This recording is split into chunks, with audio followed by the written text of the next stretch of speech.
J'ai été licencié par le fils du patron millionnaire. Personne ne savait que j'étais la propriétaire de l'entreprise.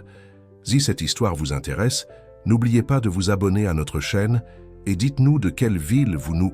Regardez, continuons. L'arôme du café fraîchement préparé se mêlait à la vapeur qui s'élevait des marmites industrielles, tandis que Madame Hélène ajustait son tablier blanc impeccable, comme elle le faisait chaque matin depuis 32. Hans, ces pas silencieux dans les couloirs de Suprême Alimentaire, lui étaient aussi familiers que les murs mêmes de cet endroit. L'horloge indiquait 5h30 du matin, et elle était déjà à son poste, préparant le petit déjeuner qui nourrirait des centaines de cadres et d'employés de la plus grande entreprise du secteur alimentaire du pays. Dans la cuisine industrielle, les équipements en acier inoxydable reflétaient la lumière fluorescente tandis qu'elle coordonnait son équipe avec la précision d'un chef d'orchestre. Chacun de ses gestes portait en lui des décennies d'expérience. Chaque ordre murmuré était reçu avec un respect absolu par les employés les plus jeunes. Hélène n'était plus qu'une superviseure de cuisine. Elle était la gardienne silencieuse d'une routine que peu valorisaient, mais sans laquelle rien ne fonctionnerait. « Madame Hélène, le pain vient d'arriver », annonça Marcel, l'une des plus jeunes assistantes. Hélène acquiesça, ses mains déjà occupées à organiser les plateaux qui alimenteraient bientôt la première vague d'employés. Ses yeux marrons, encadrés par des mèches grises qui s'échappaient de sa charlotte, parcoururent la cuisine avec une attention maternelle. Le bourdonnement de la cafétéria commençait à s'intensifier à mesure que les premiers employés arrivaient pour le petit déjeuner. De sa position stratégique, Hélène observait le défilé de costumes coûteux et de talons hauts, les conversations sur les objectifs et les tableaux de données, tout en maintenant les coulisses en parfait état de fonctionnement avec la discrétion qui avait toujours été sa marque de fabrique. « Nous devons renforcer le café pour la salle de direction aujourd'hui », murmura Jacques, son bras droit depuis 15 ans. « Il paraît qu'il y a une réunion importante. » Hélène acquiesça simplement, anticipant déjà les mouvements inhabituels. Après tant d'années, elle parvenait à lire les signes de l'entreprise mieux que n'importe quel analyste de marché. La journée se déroulait selon sa routine habituelle, quand Hélène remarqua une agitation inhabituelle dans le couloir menant à la zone administrative. Des cadres circulaient d'un pas pressé, chuchotant en groupe. Par expérience, elle savait que ce genre de mouvement précédait généralement de grands changements. Pendant sa pause déjeuner, assise dans son petit bureau attenant à la cuisine, Hélène s'accorda un moment de réflexion. Ses yeux se posèrent sur la photo encadrée sur son bureau. Elle, beaucoup plus jeune, aux côtés de M. Robert Mendès, le fondateur de Suprême Alimentaire. Sur l'image, capturée lors de l'inauguration de la première cafétéria industrielle de l'entreprise, tous deux souriaient avec une satisfaction authentique. Robert était parti il y a quelques mois, laissant un vide qui allait bien au-delà des couloirs de l'entreprise. Pour Hélène, cela signifiait la perte de quelqu'un qui, malgré les différences sociales, l'avait toujours traité avec respect et considération. Il était fréquent de le voir descendre à la cuisine le matin, goûter le café et discuter de l'entreprise, lui demandant son avis sur les questions les plus diverses. Madame Hélène, la voix de Pauline, son assistante administrative, interrompit ses pensées. « Les ressources humaines viennent d'appeler. Ils ont demandé votre présence à une réunion à 14h, dans la salle de direction. » Hélène sentit son cœur se serrer. En 3 décennies, elle n'avait jamais été convoquée à une réunion formelle dans cette salle. Tandis qu'elle organisait les derniers détails du service de la journée, Hélène ne pouvait chasser le sentiment que quelque chose d'important était sur le point de se produire. Ses années d'expérience lui avaient appris à lire entre les lignes, à percevoir les subtilités des relations d'entreprise. Ce qu'elle ignorait encore, c'était que cette journée marquerait non seulement un changement dans sa vie, mais un bouleversement qui ébranlerait les fondations de Suprême Alimentaire.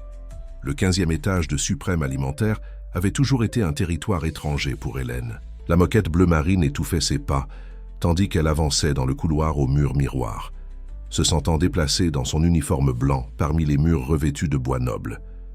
Le contraste entre cet environnement et sa cuisine au sous-sol ne pouvait être plus évident.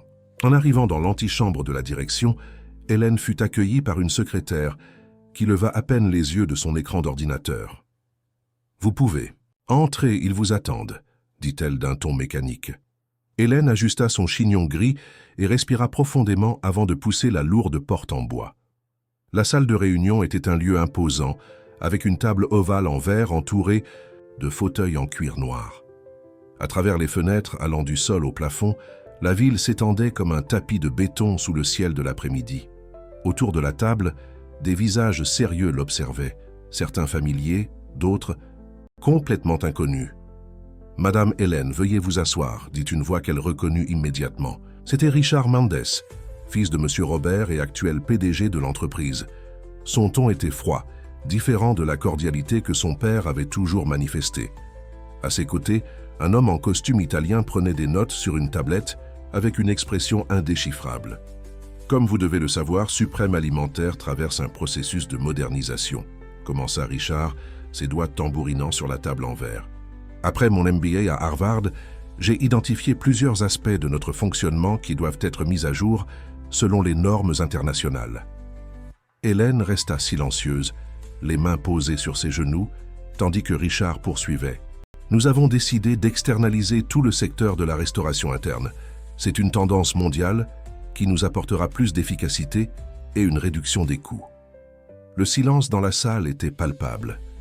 Hélène remarqua que certaines personnes présentes évitaient son regard, tandis que d'autres l'observaient avec un mélange de pitié et de gêne. Une femme portant des lunettes à monture dorée poussa une enveloppe dans sa direction. « Voici votre indemnité de départ », poursuivit Richard, son ton frisant l'ennui. « Notre équipe des ressources humaines vous accompagnera dans le processus de transition. Bien sûr, nous garantissons tous vos droits et une compensation supplémentaire pour vos années de service. » Hélène sentit le poids de 3 décennies de dévouement s'effondrer sur ses épaules. Ses mains, qui avaient préparé d'innombrables repas dans cette entreprise, tremblaient légèrement en touchant l'enveloppe. Cependant, sa voix resta ferme lorsqu'elle parla enfin. « Puis-je poser une question, monsieur Richard ?» Le jeune cadre fit un geste négligent d'approbation. « Vous souvenez-vous de ce que votre père disait souvent sur la valeur des personnes dans l'entreprise ?» La question sembla prendre Richard au dépourvu. Pendant un instant, son visage trahit une expression d'inconfort. « Mon père avait sa façon de gérer, mais les temps ont changé, Madame Hélène. Les affaires sont les affaires. » À l'extérieur. De la salle, un jeune stagiaire du département marketing qui passait dans le couloir à ce moment-là commença à filmer discrètement la scène à travers la vitre. L'image d'Hélène, dans son uniforme blanc, contrastant avec les cadres en costume sombre, serait l'élément déclencheur de quelque chose de bien plus grand que quiconque aurait pu imaginer. Hélène se leva avec dignité, l'enveloppe intacte sur la table. « Je vous remercie pour l'opportunité que j'ai eue de servir Suprême Alimentaire pendant toutes ces années, » dit-elle, sa voix calme masquant la tempête intérieure. « Et j'espère que vous trouverez ce que vous cherchez avec ces changements. » Quittant la salle, Hélène sentit les regards des cadres dans son dos, mais elle maintint la posture droite qui l'avait toujours caractérisée.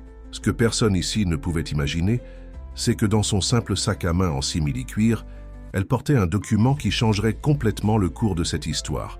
Un papier jauni, gardé dans le secret absolu, que le vieux Robert Mendes lui avait confié quelques mois avant son départ, avec des instructions précises sur le moment où il devrait être révélé. La vidéo du jeune stagiaire est devenue virale sur les réseaux sociaux avec une vitesse impressionnante. En moins de 24 heures, le hashtag « Justice pour Madame Hélène » occupait déjà les sujets tendances, accompagné de centaines de témoignages d'employés et d'anciens employés de Suprême Alimentaire. Dans son modeste appartement de banlieue, Hélène observait avec stupéfaction l'impact sur son vieux téléphone portable. Marcel, son ancienne assistante, ne cessait de lui transmettre des liens vers des reportages et des messages de soutien. Le visage d'Hélène apparaissait sur tous les principaux portails d'information, toujours en contraste entre son uniforme blanc et l'environnement d'entreprise qui l'avait rejeté. « Madame Hélène, vous devez voir ça !» s'exclama sa nièce Patricia, jeune étudiante en journalisme, en lui montrant une autre vidéo virale. C'était un montage émouvant rassemblant d'anciennes photos d'Hélène dans l'entreprise, y compris plusieurs moments aux côtés de Monsieur Robert Mendes. « Les gens sont indignés par la façon dont vous avez été traité. » Le téléphone sonna à nouveau. C'était Carmen, la notaire qui s'occupait des documents de la famille Mendes depuis des décennies. « Hélène, je pense que le moment est venu, » dit-elle d'une voix ferme. « Robert a toujours su que cela pourrait arriver. Il m'a fait promettre de garder le document jusqu'au moment opportun. » Hélène soupira, regardant le dossier jaune qu'elle gardait dans son tiroir. À l'intérieur, le second testament de Robert Mendes restait intact, protégé par une enveloppe scellée. Elle avait toujours connu son existence, mais avait respecté le souhait de son ancien patron de le garder secret. « J'ai besoin de temps pour réfléchir, Carmen, » répondit Hélène, sa voix trahissant la complexité des émotions qu'elle ressentait. « Je ne veux pas qu'on pense que j'ai planifié tout cela. » Pendant ce temps, chez Suprême Alimentaire, l'ambiance était tendue. Richard Mendes avait convoqué une réunion d'urgence avec l'équipe de communication, tentant de contrôler les dommages causés à l'image de l'entreprise. Cependant, chaque tentative de justifier le licenciement d'Hélène ne faisait qu'aggraver la situation sur les réseaux sociaux. « Nous avons besoin d'un communiqué officiel plus ferme », insistait le jeune PDG, passant ses mains dans ses cheveux parfaitement coiffés. Quelque chose qui montre qu'il s'agissait d'une décision purement administrative. « Avec tout le respect que je vous dois, monsieur, » intervint Laura, la responsable de la communication, « mais les gens s'intéressent plus à son histoire qu'à nos justifications d'entreprise. Madame Hélène a travaillé ici pendant 32 ans. Elle a servi du café à 3 générations de cadres. » Dans la salle voisine, un groupe d'anciens employés parlait à voix basse du bon vieux temps. « Tu te souviens quand elle s'est occupée du buffet du mariage de la fille de monsieur Robert ?»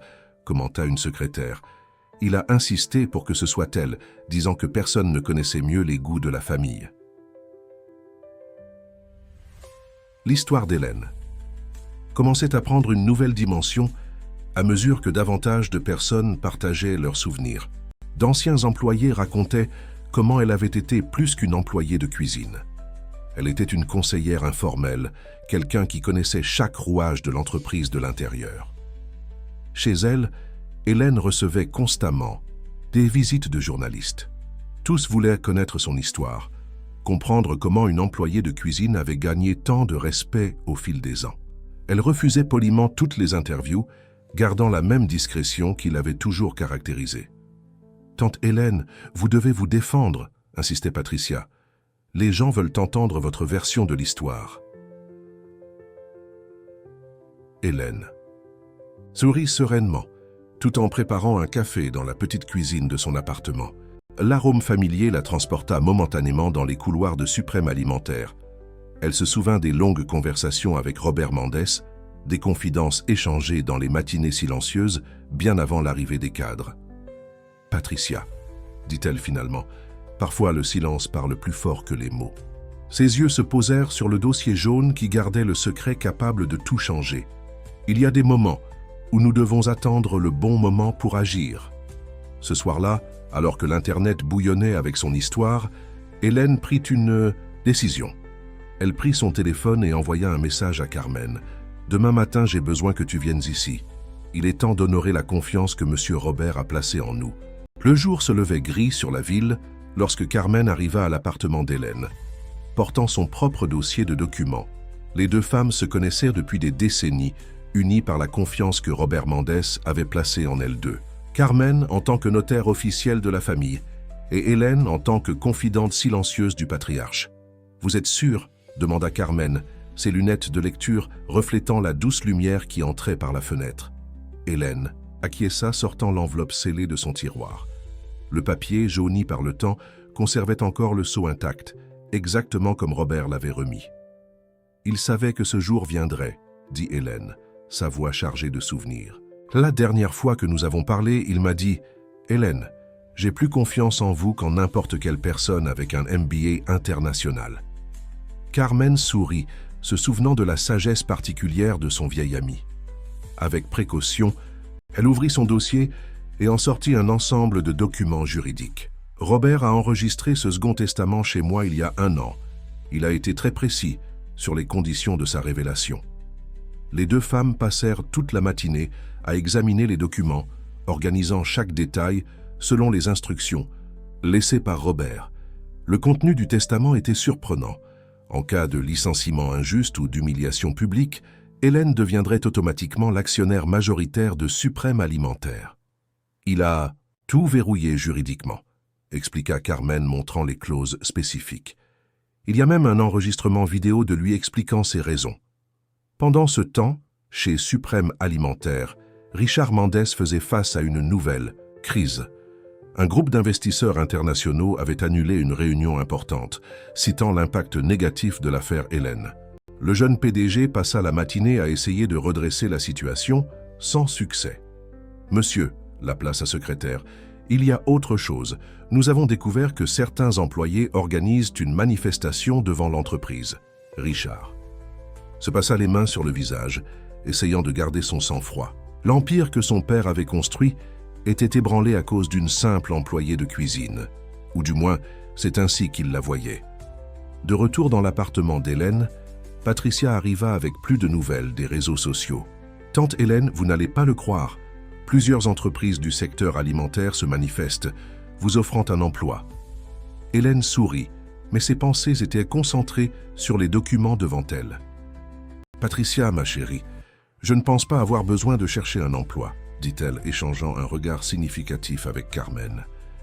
Les deux femmes plus âgées commencèrent alors à passer des appels. Le premier fut pour Dr Alexandre, un avocat respecté spécialisé en droit du travail, qui avait été un ami personnel de Robert. Ensuite, elles contactèrent une agence de communication recommandée par Patricia. « Nous allons faire les choses correctement », affirma Hélène, sa voix ferme, sans spectacle, sans vengeance, juste la justice, comme M. Robert l'aurait voulu. En fin d'après-midi, alors que le soleil se couchait sur la ville, Hélène regarda par la fenêtre de son appartement une dernière fois avant de partir pour la réunion avec les avocats. Sur la table de la cuisine, elle laissa le tablier blanc qu'elle avait porté pendant tant d'années, soigneusement repassé et plié. « Vous savez, Carmen, » dit-elle, ajustant le nouveau blazer que Patricia avait insisté pour qu'elle achète. « Monsieur Robert disait toujours qu'une entreprise n'est pas faite de murs et de machines, mais de personnes et de leurs histoires. » Carmen sourit, rangeant les documents dans son dossier. « Et maintenant, vous allez raconter votre histoire, Hélène, plus en coulisses, mais au centre de la scène. » Les deux femmes quittèrent l'appartement, portant non seulement des documents, mais le poids d'une responsabilité qui changerait à jamais le destin de Suprême Alimentaire. Dans le sac d'Hélène, outre le testament, il y avait un petit carnet où, au fil des ans, elle avait noté toutes ses idées pour améliorer l'entreprise. Des idées qui maintenant, enfin, auraient une chance d'être entendues. Le matin était clair lorsque la voiture noire se gara devant Suprême Alimentaire. Hélène descendit du véhicule, accompagnée par Dr Alexandre et une petite équipe juridique. Son tailleur bleu marine remplaçait l'uniforme blanc familier, mais sa posture restait la même, digne et sereine. Le hall principal, qu'elle traversait auparavant discrètement, semblait maintenant différent. Le gardien Jean, le même qui l'avait escorté jusqu'à la sortie de service quelques jours plus tôt, resta immobile, les yeux écarquillés devant la transformation. Hélène le salua avec un sourire gentil, comme elle l'avait toujours fait. « Madame. »« Hélène, » murmura-t-il, inclinant légèrement la tête en signe de respect. Le bourdonnement dans le hall s'intensifia lorsque d'autres employés la reconnurent. Des téléphones portables discrètement pointés dans sa direction enregistraient chaque pas de ce retour historique. Dans l'ascenseur panoramique, montant vers le 15e étage, Hélène observait la ville à travers la vitre. « Vous allez bien ?» demanda Dr Alexandre, remarquant son moment de contemplation. « Oui, » répondit-elle, ajustant le dossier qu'elle portait. « Je pensais simplement à quel point M. Robert adorait cette vue. Il disait que d'ici, il pouvait voir non seulement la ville, mais l'avenir. » En arrivant à la salle de réunion, ils trouvèrent Richard Mendes et la direction en pleine discussion sur la crise d'image de l'entreprise. Le jeune PDG pâlit visiblement en voyant Hélène entrer, accompagnée des avocats. « Qu'est-ce que cela signifie ?» questionna-t-il, se levant brusquement. « Sécurité !»« Ce ne sera pas nécessaire, » intervint Dr Alexandre, sa voix calme mais ferme. « Madame Hélène a tout à fait le droit d'être ici. En fait, elle a plus de droits que quiconque dans cette salle. » Avec des gestes précis, Hélène et son équipe commencèrent à distribuer des copies des documents sur la table de réunion. Le testament, les procurations, les actes notariés, tout méticuleusement organisé comme elle l'avait toujours fait dans la cuisine. « C'est une sorte de plaisanterie. » Richard rit nerveusement, feuilletant les papiers. Son rire mourut dans sa gorge en « reconnaissant la signature de son père. Non, Richard, répondit Hélène, utilisant pour la première fois simplement son prénom. Votre père a laissé des instructions très claires. En cas de licenciement injuste me concernant, je deviendrai automatiquement l'actionnaire majoritaire de Suprême Alimentaire. Le silence qui suivit fut assourdissant. Les directeurs échangèrent des regards ébahis, tandis que leurs mains tremblantes tenaient les documents qui réécrivaient l'histoire de l'entreprise. Mais pourquoi? Balbutia Richard, s'effondrant dans son fauteuil. Hélène marcha jusqu'à la fenêtre, le même endroit où elle avait si souvent discuté avec Robert Mendès de l'avenir de l'entreprise. Votre père croyait qu'une entreprise n'est pas faite, seulement de chiffres et de tableaux, mais de personnes. Pendant 32 ans, j'ai été plus qu'une employée de cuisine. J'ai été conseillère, confidente et surtout gardienne des valeurs qu'il chérissait tant. Dr Alexandre projeta alors une vidéo sur l'écran de la salle. C'était Robert Mendès, enregistré quelques mois avant son départ, expliquant ses raisons. Hélène connaît cette entreprise comme personne. Elle a vu grandir chaque département, connaît chaque employé, comprend chaque processus. Plus encore, elle porte en elle les valeurs que j'ai toujours défendues. Honnêteté, dévouement et respect pour chaque personne qui fait partie de cette famille d'entreprises. Pendant que la vidéo continuait, Hélène observait les réactions autour d'elle. Certains directeurs plus anciens acquiesçaient en signe de compréhension, d'autres semblaient encore assimiler ce revirement. Richard restait silencieux, son arrogance précédente remplacée par une expression de défaite. « Je n'ai pas l'intention de tout révolutionner d'un seul coup », annonça Hélène, sa voix sereine résonnant dans la salle. « Mais certains changements sont nécessaires, à commencer par la valorisation de ceux qui, comme moi, ont consacré leur vie à cette entreprise. » À ce moment, comme pour souligner ces paroles, des sons d'applaudissements commencèrent à résonner de l'extérieur. Des dizaines d'employés s'étaient rassemblés dans le couloir, applaudissant à travers les parois vitrées. Parmi eux, Jacques, Marcel et toute l'équipe de la cuisine, encore dans leurs uniformes blancs, souriaient avec fierté à leur ancienne superviseure. Hélène leur sourit en retour, sentant le poids de la responsabilité qu'elle portait désormais. Il ne s'agissait pas seulement d'elle ou de vengeance, il s'agissait de justice et de préserver le véritable héritage de Robert Mendès, et elle ne faisait que commencer. Les jours qui suivirent la révélation du testament furent intenses, chez Suprême Alimentaire. Hélène, occupant désormais le bureau qui appartenait auparavant à Robert Mendès, conservait la même simplicité de toujours, simplement transférée dans un nouveau décor. La première chose qu'elle fit fut d'installer une cafetière dans le bureau. Pas une machine moderne à capsule, mais une traditionnelle, qui remplissait la pièce du parfum familier du café fraîchement préparé. « Madame, vous n'avez plus besoin de faire votre propre café », suggéra la nouvelle secrétaire, s'adaptant encore au style unique de sa patronne. « Certaines choses ne doivent pas changer », répondit Hélène, se servant une tasse. « C'est en préparant le café que j'ai mes meilleures idées. » Et les idées ne manquaient pas. Avec l'aide d'une équipe de consultants soigneusement sélectionnés, Hélène commença à mettre en œuvre des changements subtils mais significatifs. Le premier fut la création d'un programme de valorisation des employés les plus anciens, reconnaissant l'expérience accumulée au fil des ans. Un matin particulièrement chargé, Hélène reçut une visite inattendue.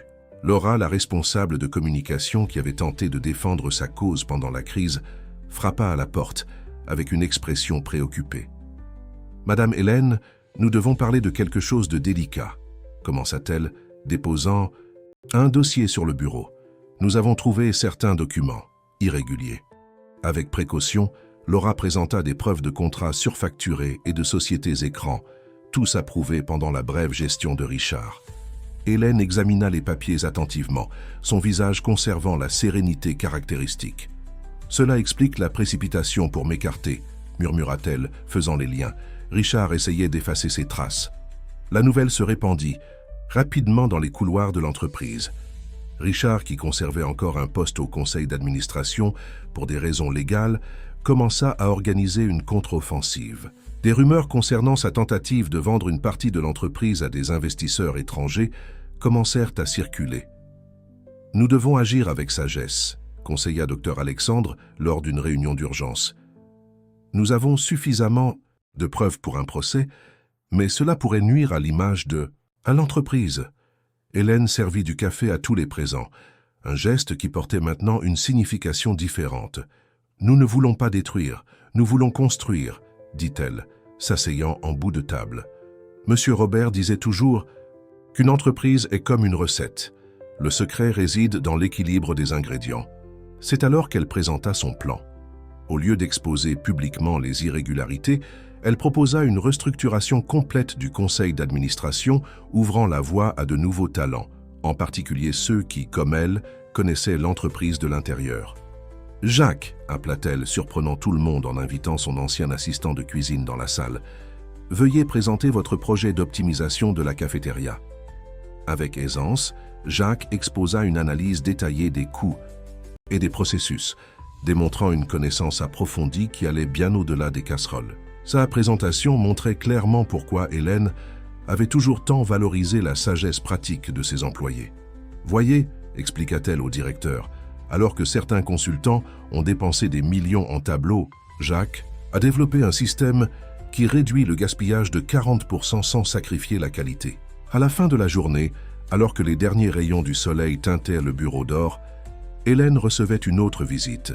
C'était Carmen, apportant de nouvelles informations importantes sur la tentative de Richard de saboter la transition. « Il répand des rumeurs parmi les employés », révéla la notaire. « Il essaie de créer des divisions, disant que vous allez transformer l'entreprise en coopérative. » Hélène sourit, servant du café à son amie. « Vous savez, Carmen, j'ai appris quelque chose d'important au cours de toutes ces années. La vérité, comme un bon café, a besoin de temps pour être appréciée dans sa plénitude. » Prenant son vieux carnet de notes, Hélène commença à esquisser sa prochaine action.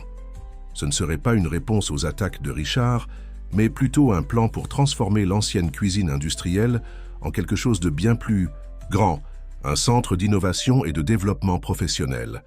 L'ancienne cuisine industrielle de Suprême Alimentaire bouillonnait d'une énergie différente ce matin-là.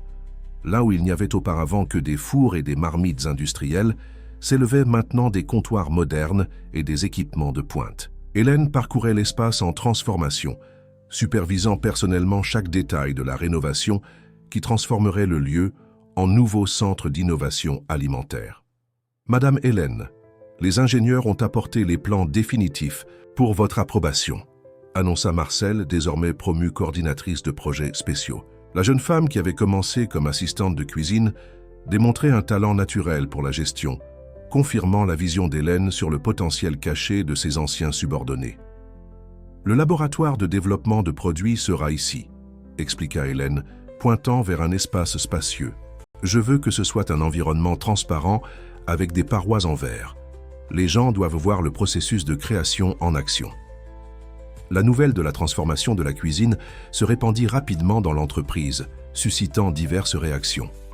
Alors que de nombreux employés célébraient de l'initiative innovante, un groupe lié à Richard continuait de tenter de saper la crédibilité des changements.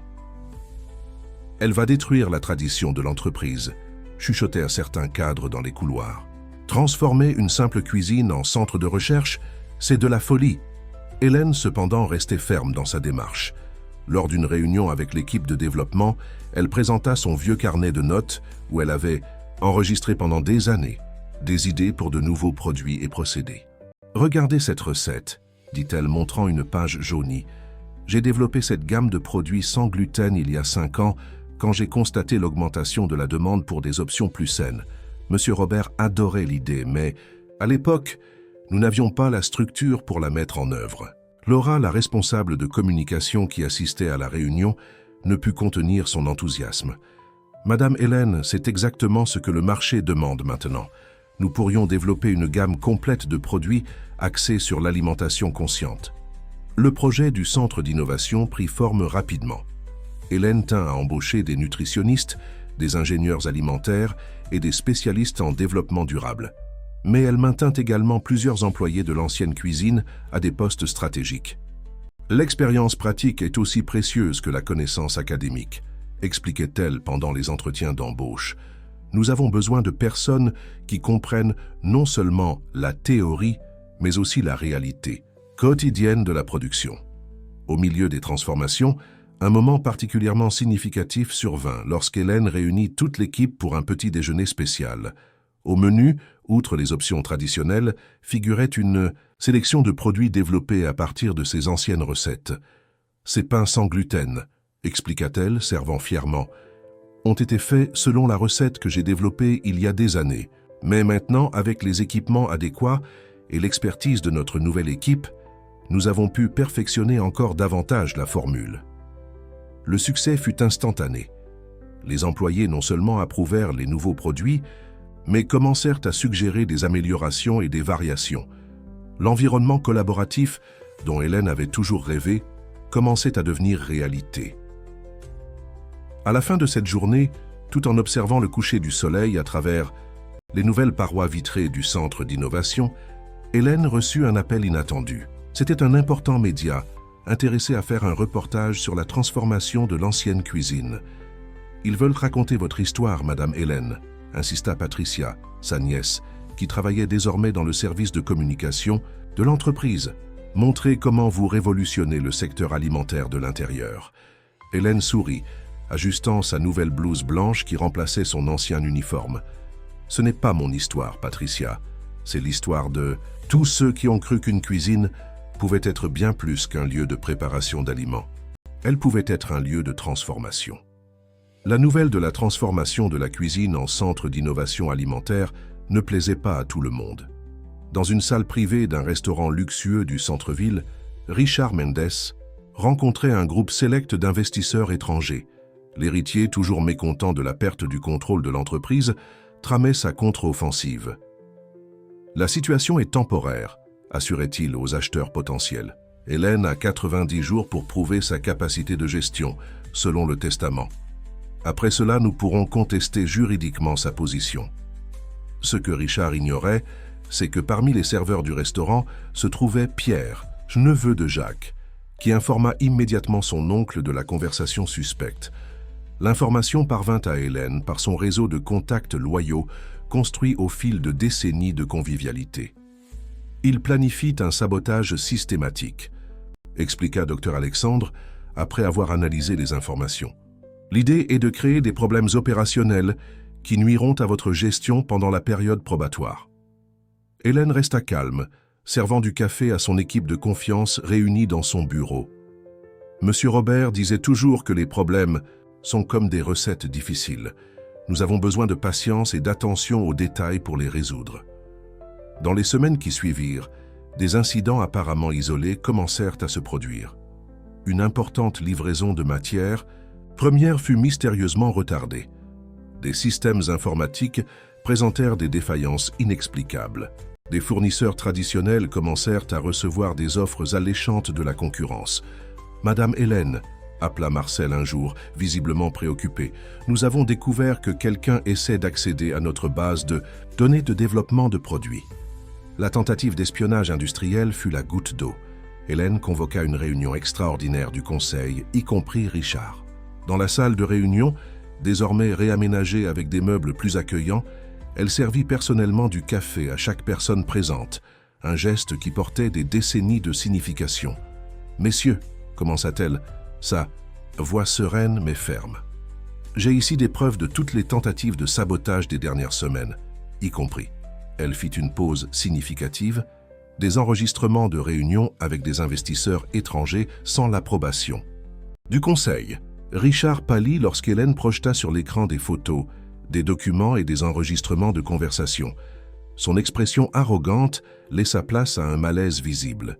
« Je ne suis pas venu ici pour accuser ou punir, » poursuivit Hélène. « Je suis venu proposer un choix. Nous pouvons continuer ce jeu de sabotage et de contre-attaque, ou nous pouvons travailler ensemble pour l'avenir de l'entreprise que votre père a construite avec tant d'amour. » Le silence dans la salle était palpable. Hélène présenta alors son plus récent projet, un programme de mentorat où des cadres expérimentés travailleraient côte à côte avec des employés de différents niveaux, partageant des connaissances dans les deux sens. Richard, elle s'adressa directement au jeune homme. « Vous avez un MBA de Harvard et des connaissances précieuses sur les marchés internationaux.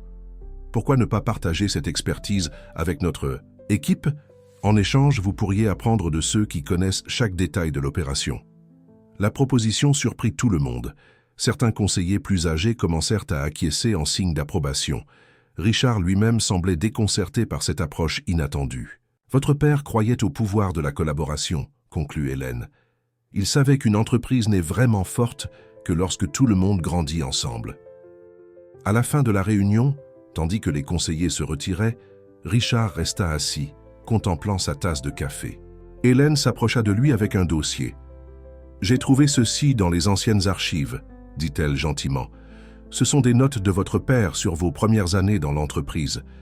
Il était si fier quand vous avez décidé d'étudier la gestion. » Ce soir-là, seule dans son bureau, Hélène recevait une confirmation supplémentaire qu'elle était sur la bonne voie. Le centre d'innovation venait d'approuver son premier produit entièrement développé sous la nouvelle direction. Une gamme d'aliments fonctionnels qui combinait technologie de pointe et recettes traditionnelles. Le centre d'innovation alimentaire était en pleine activité lorsqu'Hélène reçut une nouvelle surprenante. Un important magazine d'affaires avait choisi Suprême Alimentaire comme étude de cas en transformation d'entreprise. L'article soulignait non seulement les changements structurels, mais surtout la révolution silencieuse dans la culture d'entreprise. « Madame Hélène », appela Patricia, entrant avec enthousiasme dans le bureau. « La journaliste veut faire un profil complet sur vous. Elle est fascinée par votre histoire. » Hélène sourit, observant par la fenêtre le mouvement dans la cour de l'entreprise. Des employés de différents départements discutaient informellement pendant la pause café, une scène qui aurait été impensable quelques mois plus tôt. « Tu sais, Patricia, » répondit-elle, ajustant ses lunettes de lecture, « des histoires intéressantes se produisent tous les jours ici. Regarde là-bas. » À travers la vitre, elle pouvait voir Richard Mendes parlant avec un groupe d'employés de l'ancienne cuisine.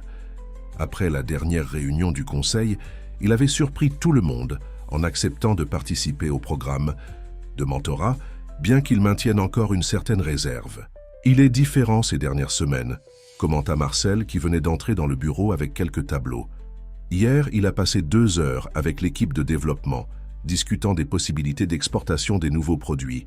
Le programme de mentorat croisé produisait des résultats inattendus. Des cadres qui auparavant mettaient rarement les pieds dans l'usine participaient maintenant activement aux discussions opérationnelles. D'autre part, des employés de la chaîne de production contribuaient avec des idées précieuses à la gestion. « Madame Hélène », appela Laura, la responsable de communication, entrant précipitamment dans le bureau, « nous avons besoin de votre approbation pour le lancement du nouveau projet social. » Hélène prit les documents, analysant soigneusement chaque détail de l'Institut de formation professionnelle qui était sur le point d'être inauguré. Le projet, l'une de ses premières initiatives en tant que présidente, avait une signification particulière. Il porterait le nom de Madame Joséphine, une ancienne collègue qui avait été injustement licenciée des années auparavant. « L'Institut offrira des cours professionnels gratuits », expliqua Hélène à l'équipe réunie. « Mais pas seulement dans le domaine alimentaire. Nous voulons former des personnes en gestion, technologie, marketing, des domaines traditionnellement réservés à ceux qui pouvaient payer pour une éducation coûteuse. » L'initiative avait déjà attiré d'importants partenaires. Des universités offraient des professeurs, des entreprises du secteur promettaient des stages et même des concurrents manifestaient leur intérêt à participer au projet. « Cela va bien au-delà de Suprême Alimentaire », poursuivit Hélène, servant du café à tous. « Nous créons un modèle de transformation sociale par l'éducation et le travail. » À ce moment, Jacques entra dans le bureau avec une expression enthousiaste. « Madame Hélène, la première promotion du cours de développement de produits vient de présenter ses projets.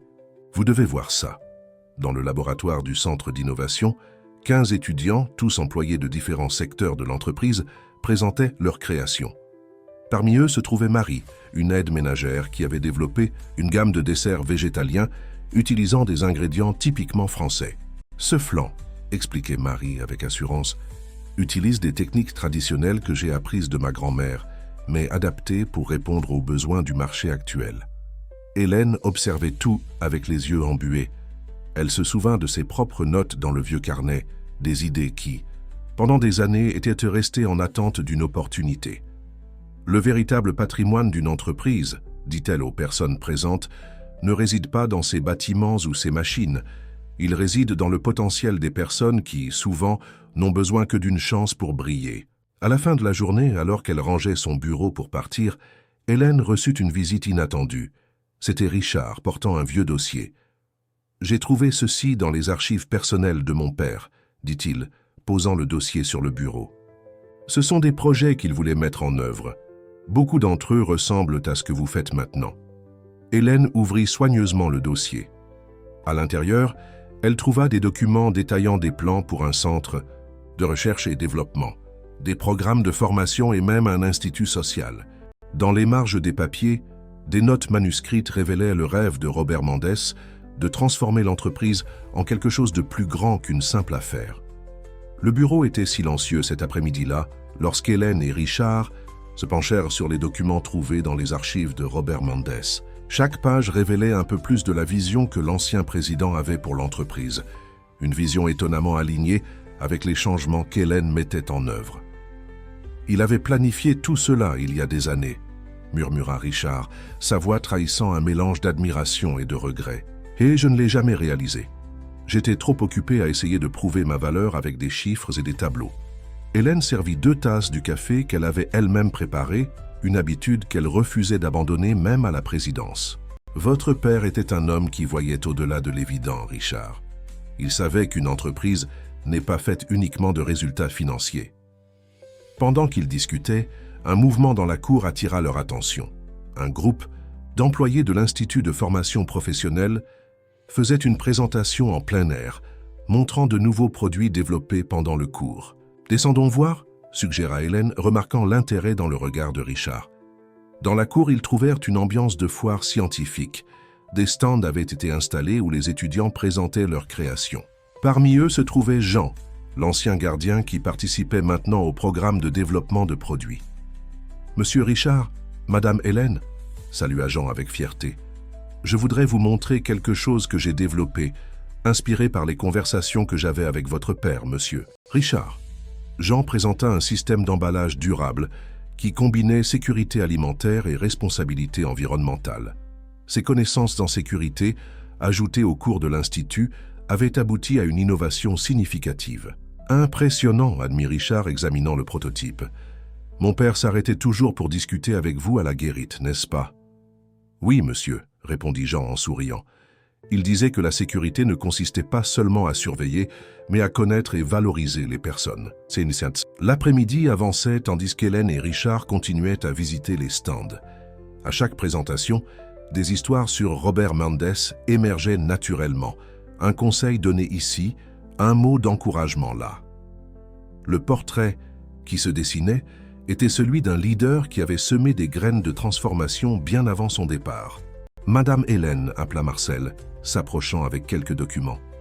Les résultats préliminaires du dernier trimestre viennent d'arriver. Les chiffres étaient surprenants. Malgré les coûts initiaux des changements, l'entreprise montrait une croissance dans des domaines stratégiques. Le centre d'innovation avait déjà généré 5 brevets et les produits développés avec la participation des employés montraient une excellente acceptation sur le marché. Cela prouve qu'il est possible de croître en faisant ce qui est juste, commenta Hélène, passant les rapports à Richard. Votre père l'a toujours su. Richard étudia les chiffres en silence pendant quelques minutes. Quand il parla enfin, sa voix était différente. Nous devons parler de quelque chose, Madame Hélène, à propos des investisseurs étrangers. Il révéla alors les détails des négociations qu'il avait entamées avant le changement de direction. Contrats préliminaires, propositions de fusion, plan de restructuration, tout fut mis sur la table avec une honnêteté qui surprit Hélène. « Je veux défaire tout cela », déclara-t-il. « Non pas parce que j'y suis obligé, mais parce que je comprends enfin ce que mon père et vous avez toujours vu. La vraie valeur de cette entreprise réside dans ses personnes. » Hélène sourit, se souvenant des longues conversations avec Robert Mendes sur l'avenir de l'entreprise. « Vous savez, Richard, votre père avait un dicton, dans la vie comme... En cuisine, les meilleurs résultats viennent quand nous mélangeons les bons ingrédients dans les bonnes proportions. Aujourd'hui, nous ne célébrons pas seulement l'achèvement d'un cours, commença Hélène dans son discours. Nous célébrons la réalisation d'un rêve qui a commencé il y a longtemps dans la cuisine de cette entreprise, entre des casseroles et des conversations avec un homme qui croyait au potentiel des personnes. Au premier rang, Richard assistait à la cérémonie avec une expression différente de l'arrogance qui le caractérisait auparavant.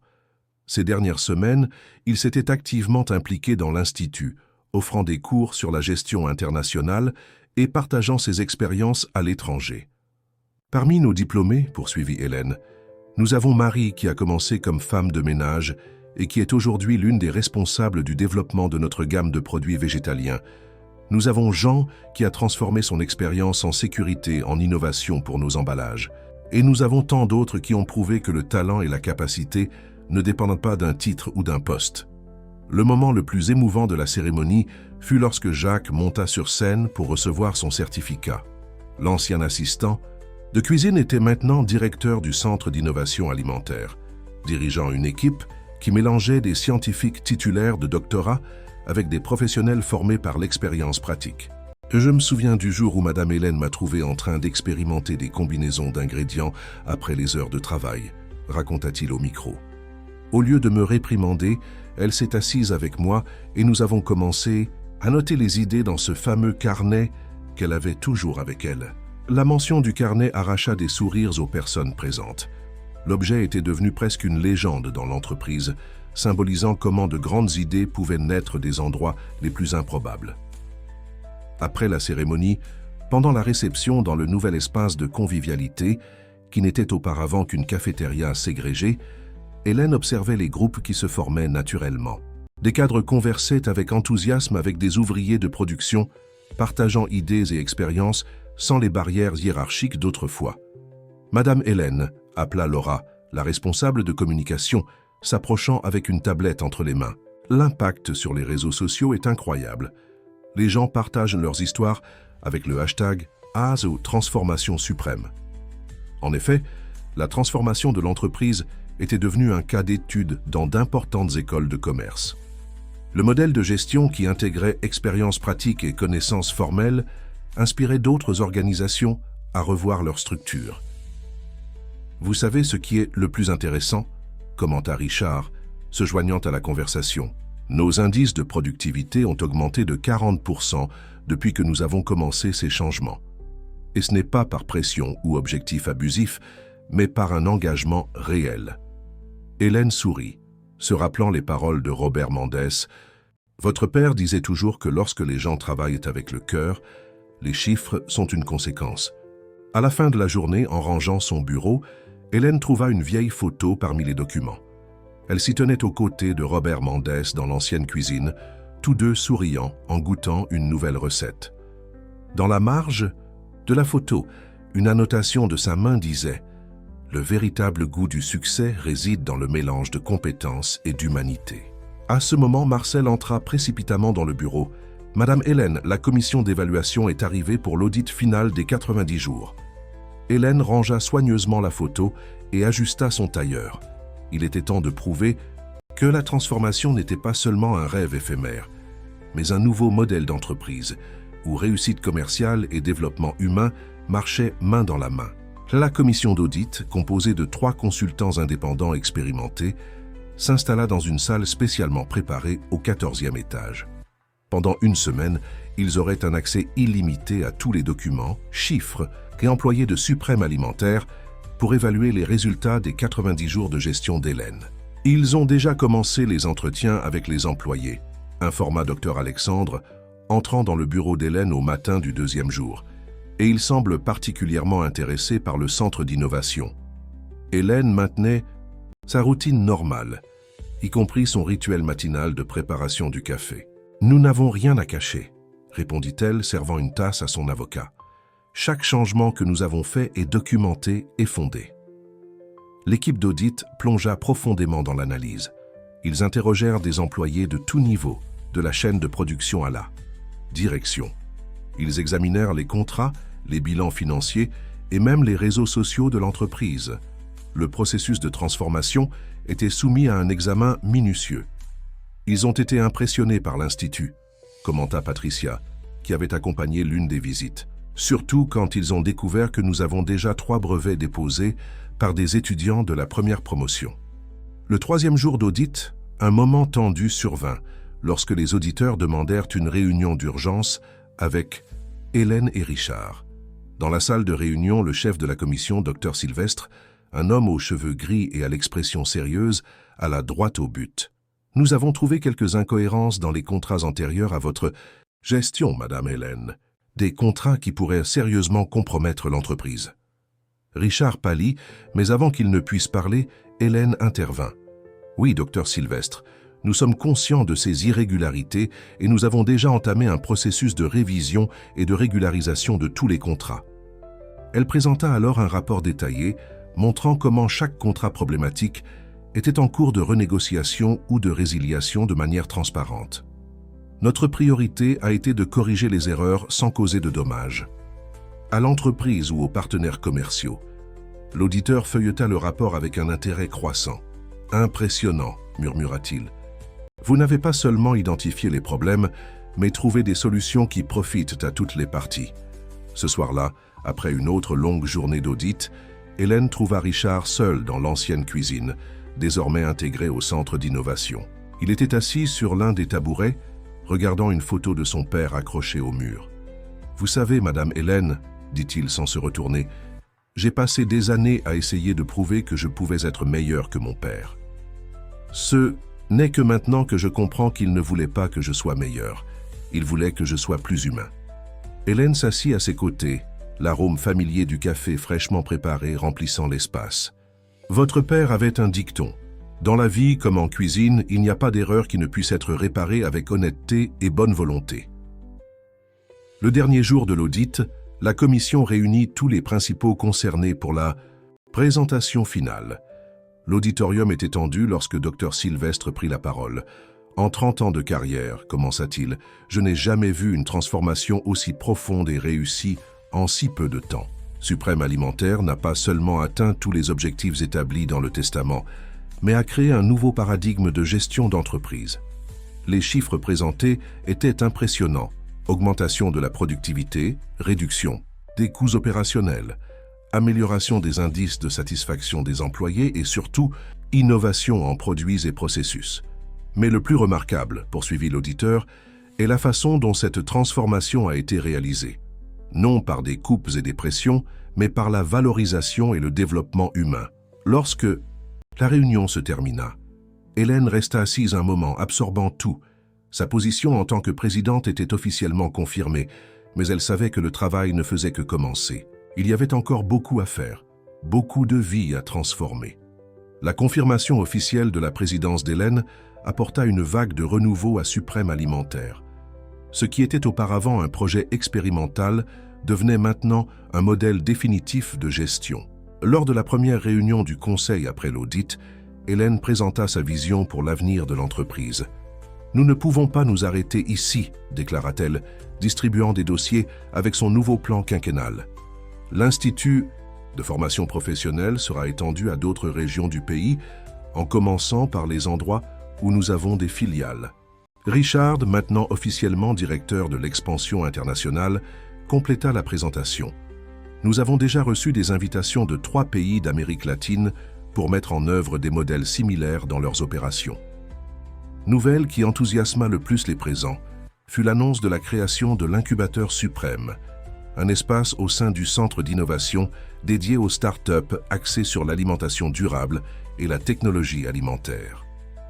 Nous voulons être plus qu'une entreprise alimentaire, expliqua Hélène. Nous voulons être un centre de transformation du secteur alimentaire dans son ensemble.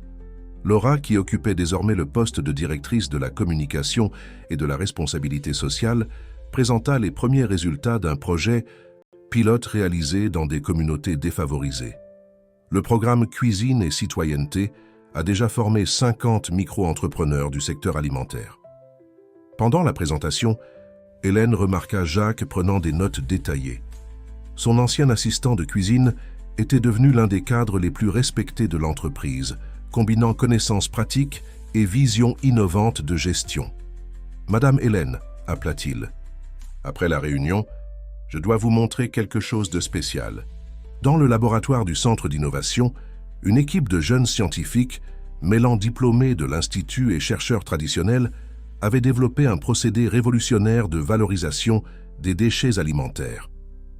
Cette Technologie peut réduire le gaspillage dans toute notre chaîne de production, expliqua l'une des chercheuses, ancienne femme de ménage qui s'était distinguée dans le programme de formation. Hélène observait tout avec un sourire discret, se rappelant ses propres notes dans le vieux carnet sur la réduction du gaspillage. Parfois, pensa-t-elle, nous avons juste besoin de donner l'opportunité aux idées de fleurir. L'après-midi apporta une surprise spéciale. Un groupe d'employés avait organisé une petite célébration dans l'espace de convivialité. Le lieu, qui était auparavant la cafétéria ségrégée, était maintenant un environnement vibrant où toutes les hiérarchies se mélangeaient naturellement. « Madame Hélène », appela Marie, maintenant coordinatrice du développement de produits végétaliens, « nous avons fait quelque chose de spécial pour aujourd'hui. » Elle présenta une réinterprétation du premier produit qu'Hélène avait développé à l'époque où elle était cuisinière, un pain fonctionnel qui incorporait désormais des ingrédients durables et une technologie nutritionnelle avancée. « Le goût original est là », commenta Hélène après l'avoir goûté, mais maintenant avec encore plus de sens. Richard, qui observait la scène, s'approcha avec une enveloppe dans les mains. « J'ai trouvé d'autres vieilles photos dans les archives de mon père, dit-il, y compris celle-ci. » La photographie montrait Hélène et Robert Mendès le jour de l'inauguration de la première cuisine industrielle de l'entreprise. Au verso, une annotation disait « Avec Hélène, j'ai appris que le leadership ne consiste pas à être au sommet, mais à élever tous ceux qui vous entourent. » À la fin de cette journée, en organisant son bureau, Hélène reçut un appel intéressant.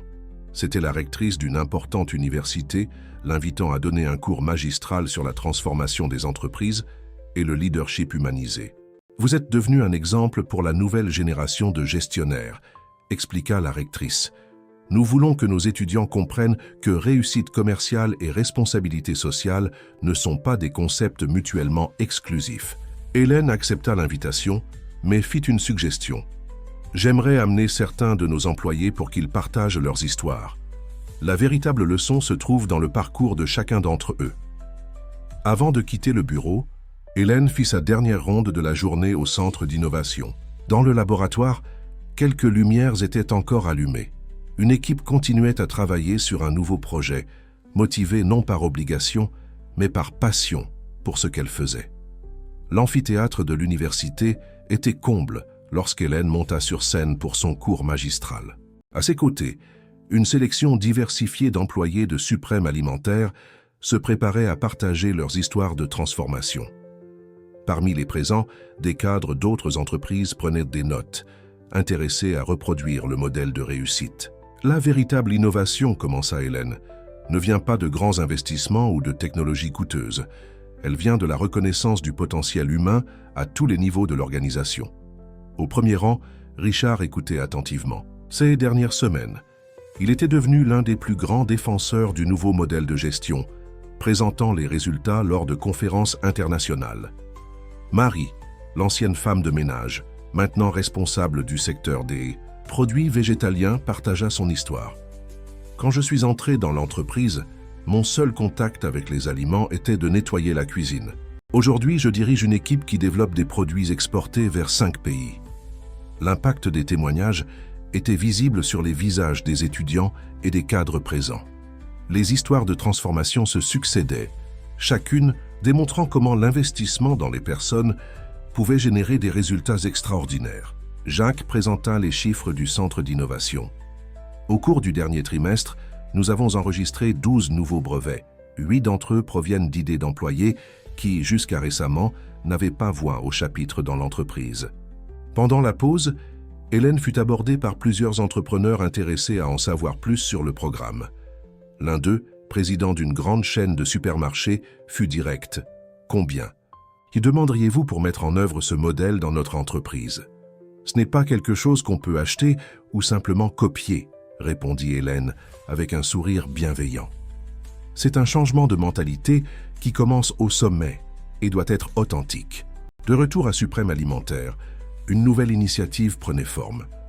L'Institut de formation professionnelle avait établi des partenariats avec des écoles publiques, apportant des connaissances sur l'alimentation saine et l'entrepreneuriat aux jeunes des communautés défavorisées. « Nous devons penser à la prochaine génération », expliqua Hélène lors d'une réunion de direction. « Non seulement former des professionnels, mais éveiller des rêves. et montrer des chemins. Laura présenta les résultats préliminaires du programme. Nous avons déjà 50 jeunes participants au projet pilote. 3 d'entre eux ont développé des applications pour optimiser les processus dans la cuisine industrielle. La transformation de Suprême Alimentaire était devenue un cas d'étude en durabilité d'entreprise, non seulement pour l'aspect environnemental, qu'avec ses initiatives de réduction des déchets et d'emballage écologique, mais surtout pour l'aspect social. Le profit reste important, expliquait Hélène à un groupe d'investisseurs, mais c'est la conséquence d'un travail bien fait, pas le seul objectif.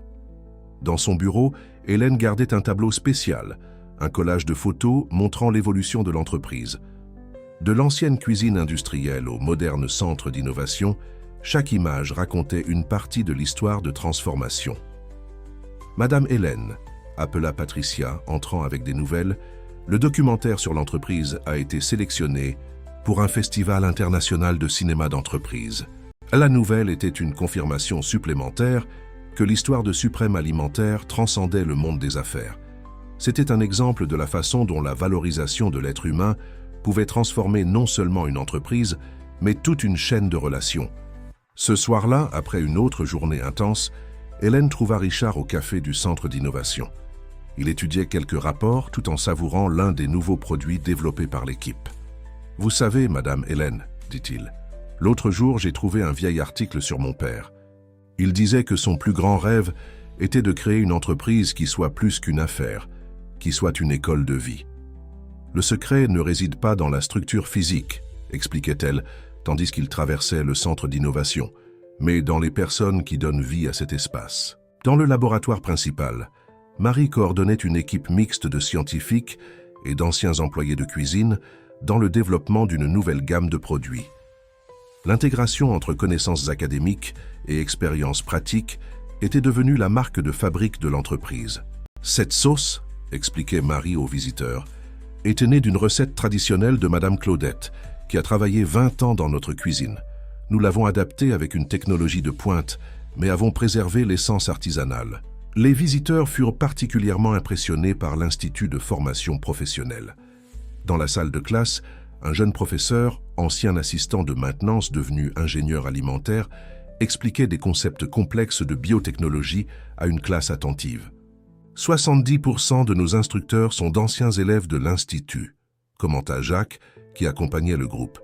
Ils comprennent parfaitement le parcours de transformation parce qu'ils l'ont vécu. Pendant le déjeuner, servi dans le nouvel espace de convivialité, Richard présenta les résultats financiers du dernier semestre. Les chiffres montrèrent une croissance durable, avec un accent particulier sur la gamme de produits développés par les employés eux-mêmes. Notre taux de rétention des talents a atteint 95%, expliqua-t-il. Et le plus intéressant, nous recevons 3 fois plus de candidatures depuis que notre histoire est devenue connue. Hélène observait tout avec une satisfaction discrète, se rappelant son propre parcours. Dans un coin de la salle, elle remarqua une nouvelle employée prenant des notes dans un carnet similaire à son ancien compagnon d'idées. Certaines traditions méritent d'être maintenues, pensa-t-elle en souriant. L'après-midi, une surprise attendait le groupe dans l'auditorium. Les élèves de la dernière promotion de l'Institut avaient y préparé une présentation spéciale, un projet d'expansion du programme pour les communautés rurales. Nous voulons apporter connaissances et opportunités aux petits producteurs, expliqua une jeune diplômée. Tout comme Suprême Alimentaire nous a transformés, nous voulons transformer d'autres vies. La proposition était audacieuse, créer des centres de formation dans les régions. Agricoles, reliant les producteurs locaux à la technologie et au marché. Le projet avait déjà suscité l'intérêt des coopératives et des gouvernements locaux. Cela va au-delà de nos murs, commenta Hélène à Richard. C'est exactement ce dont votre père a toujours rêvé. À la fin de la journée, tandis que la délégation internationale prenait congé, une cadre japonaise fit un commentaire qui toucha profondément Hélène. Vous n'avez pas seulement créé une entreprise prospère, vous avez créé un mouvement de transformation sociale. De retour dans son bureau, Hélène trouva une surprise sur son bureau. C'était un livre récemment publié sur la gestion humanisée et dans la dédicace, un message spécial de son auteur. À Hélène, qui nous a enseigné que le véritable héritage d'une entreprise ne se mesure pas en bilan financier, mais en vie transformée. En feuilletant le livre, elle découvrit son histoire racontée comme une étude de cas en leadership transformationnel. Mais ce qui l'émut le plus fut de voir les histoires de ses employés également consignées. Chacun d'eux un exemple, vivant de la façon dont les opportunités et la confiance pouvaient changer des destins. La nuit tombait déjà lorsque Hélène se préparait enfin à partir. Sur le chemin du parking, elle s'arrêta dans l'ancienne cuisine, maintenant intégrée au centre d'innovation. L'arôme du café fraîchement préparé flottait encore dans l'air. Certaines choses ne changeaient jamais et n'avaient pas besoin de changer. Le soleil ne s'était pas encore levé lorsqu'Hélène arriva chez Suprême Alimentaire ce matin spécial. C'était le jour de l'inauguration du premier centre de formation rurale, une extension de l'Institut de formation professionnelle dans une petite ville de province. Les autobus arrivent déjà avec les producteurs ruraux, informa Marcel, qui avait coordonné toute la logistique de l'événement. Beaucoup d'entre eux n'ont jamais imaginé qu'ils pourraient faire partie d'un tel projet. Le centre avait été construit dans une ancienne ferme, conservant l'architecture originale, mais l'équipant de technologies de pointe. Dans les salles de classe, des microscopes modernes côtoyaient des outils agricoles traditionnels. L'objectif est de créer un pont entre le savoir traditionnel et l'innovation, expliquait Hélène à une équipe de journalistes. Nous ne voulons pas remplacer le savoir des agriculteurs, nous voulons le potentialiser. Richard, qui avait soutenu avec enthousiasme le projet, conduisait un groupe d'investisseurs à travers le site. Chaque produit développé ici a déjà une garantie d'achat par Suprême Alimentaire, à condition qu'il réponde à nos normes de qualité et de durabilité. Pendant la cérémonie d'inauguration, des histoires émouvantes se succédèrent. Madame Joséphine, une agricultrice de 65 ans, monta sur scène pour raconter comment le programme pilote avait transformé sa petite propriété. « Avant, je ne cultivais que du manioc comme mes parents me l'avaient appris, dit-elle, les larmes aux yeux. Maintenant, je développe des produits biologiques qui sont vendus jusque dans la capitale. » Le moment le plus touchant vint lorsqu'un groupe de jeunes agriculteurs présenta sa première création. Une gamme de produits combinant des ingrédients locaux avec des techniques modernes de transformation. Cette sauce, expliqua l'un d'eux, utilise un piment qui n'existe que dans notre région. Mais maintenant, avec les connaissances que nous avons acquises, nous pouvons préserver sa saveur et ses propriétés de manière professionnelle. Hélène observait tout avec un sourire serein. Son vieux carnet de notes, désormais numérisé et transformé en une base de données d'innovation, avait inspiré nombre des méthodologies utilisées dans le centre. « Madame Hélène », appela une voix familière. C'était Jean, l'ancien gardien qui dirigeait maintenant le secteur des emballages durables. Vous devez voir cela. Dans le laboratoire du centre, une équipe d'agriculteurs et de scientifiques travaillait sur un projet révolutionnaire, des emballages biodégradables fabriqués à partir de déchets agricoles. Ce n'est pas seulement de la durabilité environnementale, expliqua Jean, c'est de la durabilité sociale. Chaque matériau utilisé ici génère des revenus pour les familles locales. La journée avançait avec plus de surprises. Laura présenta les résultats d'une étude d'impact social. Le projet avait déjà touché directement plus de 200 familles, avec la perspective d'en atteindre 1000 d'ici la fin de l'année. Mais le chiffre le plus impressionnant, souligna-t-elle, est celui des jeunes qui ont décidé de rester dans les campagnes après avoir connu le projet.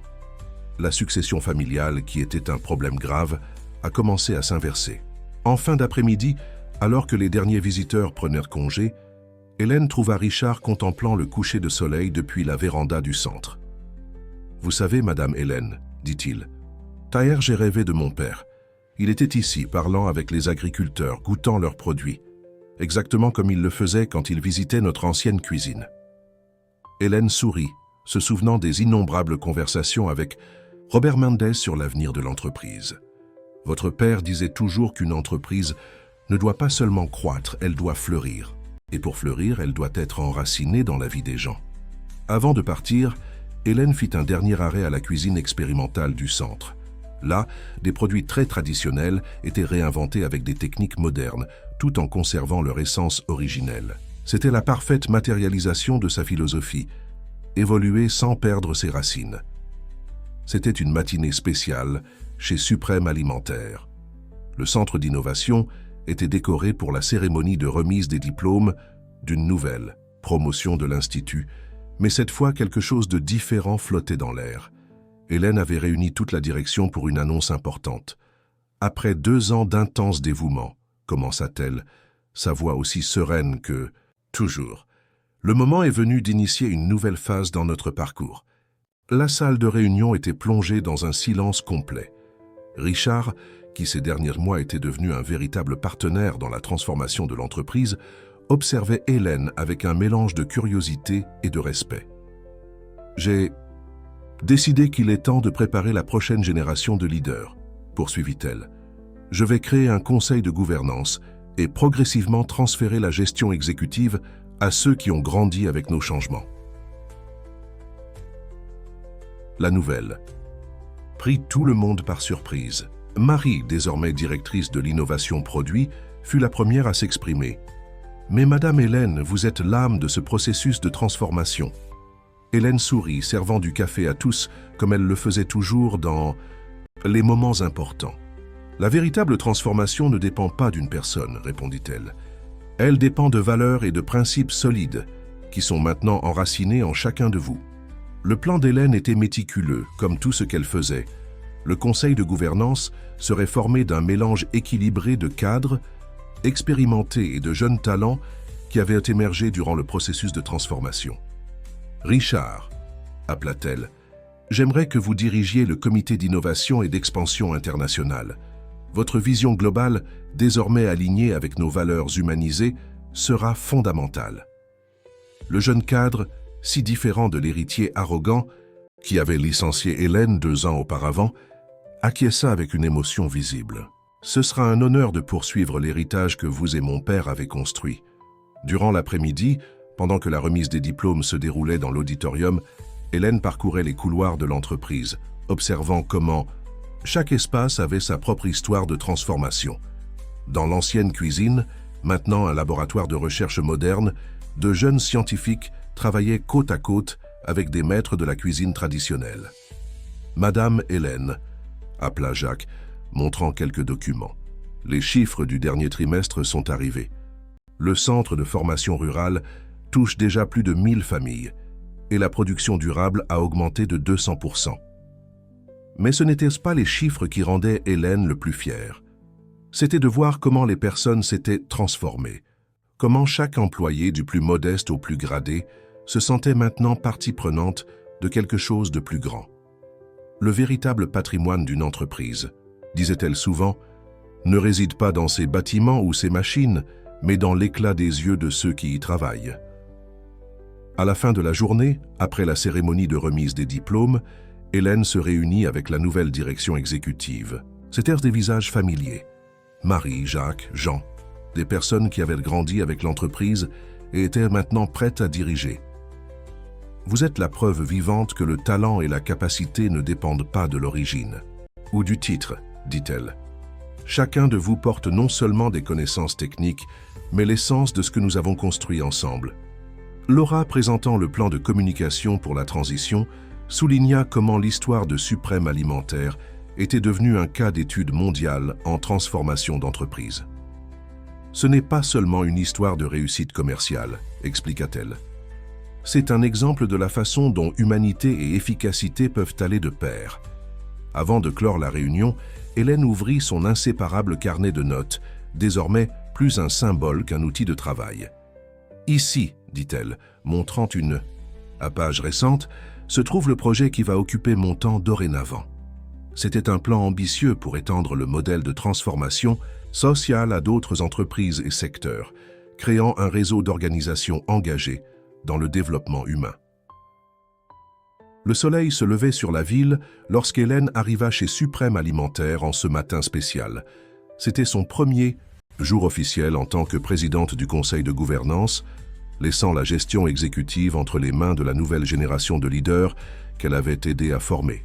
« Bonjour, Madame Hélène », salua le jeune gardien à l'entrée, l'un des nouveaux employés qui avait déjà assimilé la culture de respect et de cordialité qui imprégnait désormais l'entreprise. Dans le hall, une exposition photographique racontait l'histoire de la transformation de Suprême Alimentaire. De l'ancienne cuisine industrielle au moderne centre d'innovation, chaque image narrait un chapitre de ce parcours extraordinaire. « Vous avez tout changé », commenta Patricia, qui dirigeait maintenant le département de communication institutionnelle. Pas seulement l'entreprise, mais la vie de tant de personnes. Hélène sourit, ajustant discrètement son tailleur. « Ce n'est pas moi, Patricia. Ce sont toutes les personnes qui ont cru que le changement était possible. J'ai simplement ouvert quelques portes. » La première réunion du nouveau conseil de gouvernance était programmée pour cette matinée. Dans la salle modernisée, mais qui conservait encore l'arôme familier du café fraîchement préparé, Hélène observait avec fierté les nouveaux leaders prenant leur place. Marie, désormais PDG, présenta les plans pour l'année à venir. Expansion du centre de formation rurale dans 3 nouvelles régions, partenariats internationaux pour le transfert de technologies sociales et un ambitieux projet de recherche en alimentation durable. Et il y a encore une nouvelle, annonça Richard, son visage illuminé d'un sourire sincère. Le programme de développement que Madame Hélène a créé a été sélectionné par l'ONU comme modèle de transformation d'entreprise durable. La nouvelle fut accueillie par des applaudissements enthousiastes. Hélène, dans son coin, observait comment chaque personne dans cette salle représentait une histoire de dépassement et de croissance. Après la réunion, elle fit sa dernière promenade officielle à travers les différents secteurs de l'entreprise. Au centre d'innovation, une nouvelle équipe de chercheurs, mélangeant docteurs et professionnels de terrain, développait des produits alliant tradition et technologie. Madame Hélène, appela Jean, maintenant directeur du développement durable, « Vous devez voir ceci. Dans le laboratoire, une équipe venait de finaliser un projet révolutionnaire. Des emballages complètement biodégradables, développés en partenariat avec des communautés rurales. À l'Institut de formation professionnelle, les salles de classe étaient pleines. À travers les parois vitrées, Hélène pouvait voir des personnes de tous âges et origines, partageant connaissances et rêves. « Vous savez ce qui est le plus beau ?» commenta Jacques, marchant à ses côtés. « Chaque personne ici a déjà un projet pour aider d'autres personnes quand elle sera diplômée. » En fin d'après-midi, Hélène réunit tous les employés dans l'auditorium pour son dernier message en tant que dirigeante exécutive. L'espace était comble, avec des personnes assistant même par vidéoconférence depuis les filiales. « Quand je suis entrée dans cette entreprise, il y a plus de 30 ans, je n'étais qu'une cuisinière avec un carnet de notes, » commença-t-elle. « Aujourd'hui, je quitte la direction exécutive non comme une chef, mais comme quelqu'un qui a eu le privilège de voir des rêves se transformer en réalité. » Sa voix, sereine comme toujours, résonnait dans l'auditorium. Le véritable héritage de Suprême Alimentaire ne réside pas dans les bâtiments que nous avons construits ou les produits que nous avons développés. Il est en chacun de vous, dans la certitude que talent et capacité ne connaissent pas de barrières quand il y a opportunité et respect. Avant de conclure, Hélène fit une dernière annonce. Son vieux carnet de notes serait transformé en livre, racontant non seulement son histoire, mais surtout mettant en lumière les histoires de transformation de tous les employés. Ce matin-là, Hélène traversait le hall de l'entreprise en observant les nouveaux panneaux numériques qui montraient en temps réel l'impact social des projets de Suprême. Des chiffres impressionnants sautaient aux yeux. Plus de 5000 familles bénéficiaires des centres ruraux, 300 nouveaux entrepreneurs formés par l'Institut et un réseau d'innovation qui s'étendait sur 3 continents. « Madame Hélène » appela Marie, désormais une PDG respectée sur le marché, les représentants de l'ONU sont arrivés pour la certification internationale. Dans la salle de réunion, l'équipe d'auditeurs de l'ONU était impressionnée par les résultats. Le programme de développement humain de Suprême Alimentaire avait dépassé toutes les attentes, devenant une référence mondiale en matière de responsabilité sociale d'entreprise. Le plus impressionnant, commenta la responsable de la délégation, c'est comment vous avez réussi à équilibrer croissance économique et développement social authentique. Richard, qui coordonnait l'expansion internationale, présenta les chiffres de la dernière année. Croissance de 40% du chiffre d'affaires, réduction de 60% du turnover des employés et un indice d'innovation qui plaçait l'entreprise parmi les plus avancés du secteur.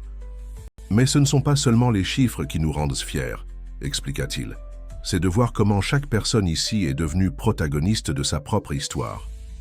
Pendant le déjeuner, servi dans l'espace de convivialité, Hélène observait avec satisfaction comment les hiérarchies s'étaient naturellement dissoutes, Cadres, ouvriers et stagiaires partageaient les mêmes tables, échangeant idées et expériences.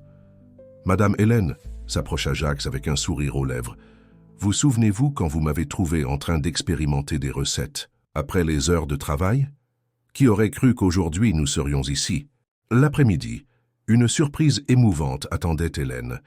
L'équipe avait organisé une exposition spéciale au Centre d'innovation, Graines de transformation, l'histoire d'une révolution silencieuse. L'exposition racontait non seulement l'histoire de Suprême Alimentaire, mais surtout les histoires personnelles de transformation. Photographies, témoignages vidéo et objets significatifs narraient un parcours de changement qui avait commencé dans la cuisine et atteint le monde. Sur un panneau spécial, l'ancien carnet de notes d'Hélène avait été numérisé et transformé en une installation interactive. Les visiteurs pouvaient feuilleter virtuellement ces pages, découvrant comment des idées simples s'étaient transformées en projets révolutionnaires. Le plus beau, commenta Patricia, observant les visiteurs, c'est que chaque personne qui passe par ici repart inspirée pour faire des changements dans son propre environnement. En fin d'après-midi, Hélène se réunit avec un groupe spécial. Les premiers diplômés de l'Institut qui occupèrent maintenant des postes de direction dans différentes entreprises. Chacun d'eux portait son propre carnet de notes, maintenant vivante la tradition qu'elle avait initiée.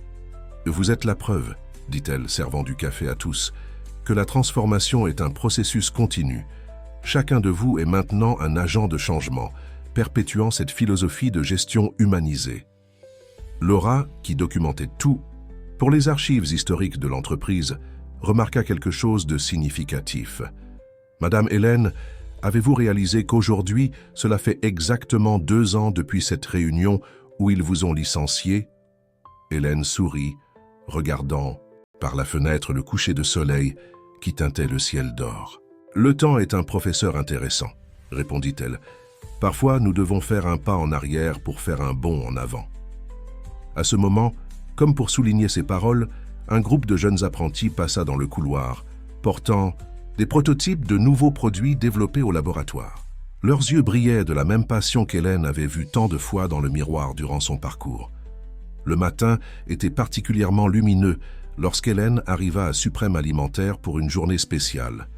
C'était l'inauguration du Musée de la Transformation, un espace dédié à préserver et partager l'histoire de changement qui avait révolutionné non seulement une entreprise, mais toute une façon de penser la gestion d'entreprise.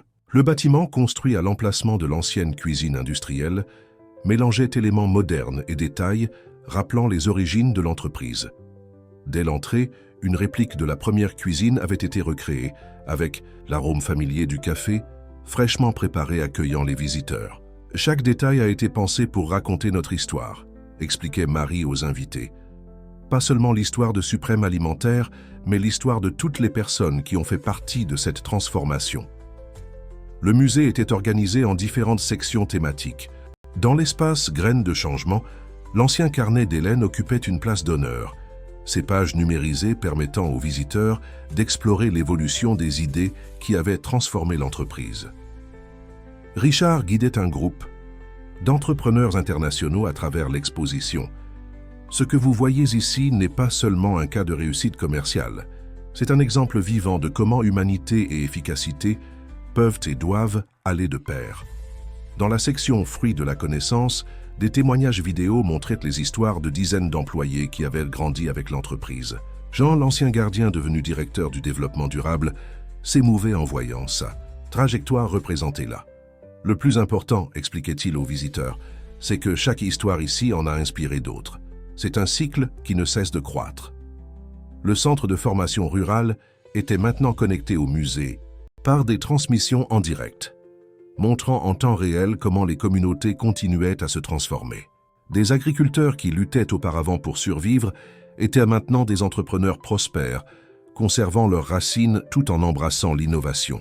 « Madame Hélène », appela Patricia, « c'est l'heure de votre discours. » Dans l'auditorium, comble, Hélène monta sur scène avec la même simplicité de toujours. Son tailleur bleu discret contrastait avec l'éclat dans ses yeux, en voyant tant de visages familiers dans l'assistance. « Quand j'ai commencé dans cette entreprise, il y a plus de 3 décennies, je n'avais qu'un carnet et beaucoup de rêves, commença-t-elle. Aujourd'hui, je regarde chacun de vous et je vois des milliers de carnets, des milliers de rêves, tous se transformant en réalité. » Les paroles d'Hélène résonnaient dans l'auditorium, tandis que des images de la transformation de l'entreprise étaient projetées sur l'écran. Le véritable héritage ne réside pas dans ce bâtiment, ni dans les chiffres impressionnants que nous avons atteints.